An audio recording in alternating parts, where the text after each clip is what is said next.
Nous évoquons à présent les nouvelles du front. Les opérations de reconquête de l'intégrité du territoire se sont déroulées ces dernières heures sur plusieurs fronts. Des offensives au sol en tandem avec des opérations aériennes. Plusieurs groupes terroristes ont été traités avec succès. Les images sont commentées par Bienvenue Tanza.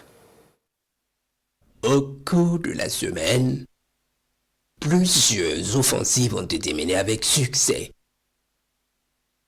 Des zones reconquises et des attaques repoussées sur toute l'étendue du territoire. Les opérations aériennes ont concerné le centre-est dès le 5 mars. Vers 18 h, les combattants du ciel détectent des criminels à moto en progression de Wellington-Sifu jusqu'à la forêt de Noao.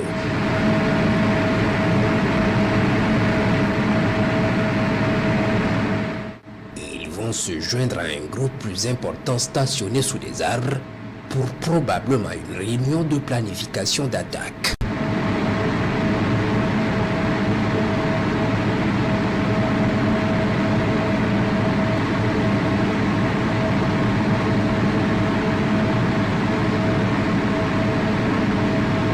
Ils sont soigneusement observés pendant un temps donné, puis les vecteurs préparent l'attaque.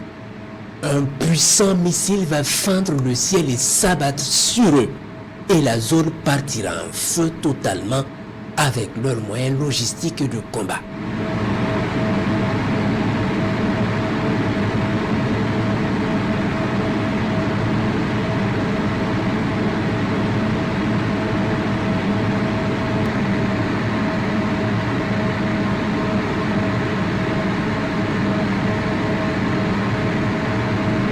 Ce jour, 8 mars, plusieurs dizaines de criminels se rassemblent vers 16 h à Tuka, dans la zone de Dori. Ils sont détectés par les combattants du ciel attroupés sous les arbres en grand nombre.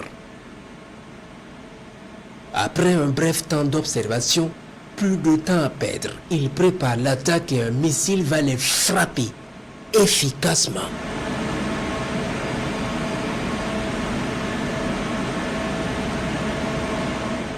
Certains, sous l'effet de l'adrénaline, essaient de fuir mais s'écroulent à quelques pas de leurs camarades criminels qui brûlent dans les flammes.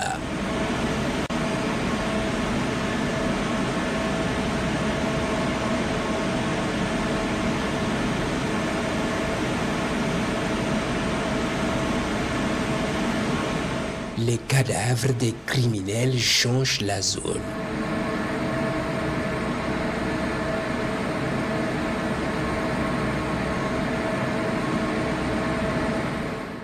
Toujours ce jour, vers 18 h, un important groupe d'au moins une centaine de combattants sont détectés venant du nord en direction de Wamsuya, à 21 km au nord de Barsalgo.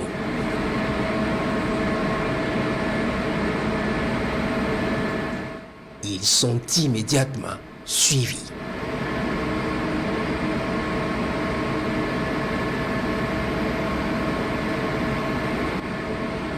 Plusieurs autres à moto vont les rejoindre dans un verger à côté de Wamsuya.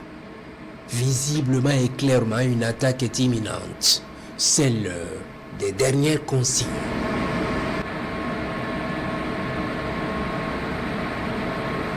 Ils sont nombreux sous les manguiers touffus et ça sera les dernières consignes pour la quasi-totalité de cette horde, en ont décidé les pilotes.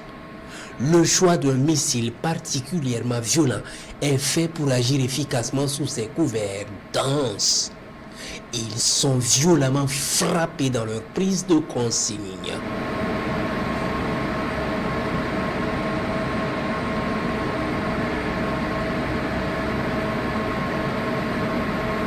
Il est exactement 18 h 15 lorsqu'ils sont expédiés en enfer, mais vont brûler sur terre dans un feu ardent et explosif du fait de leurs munitions.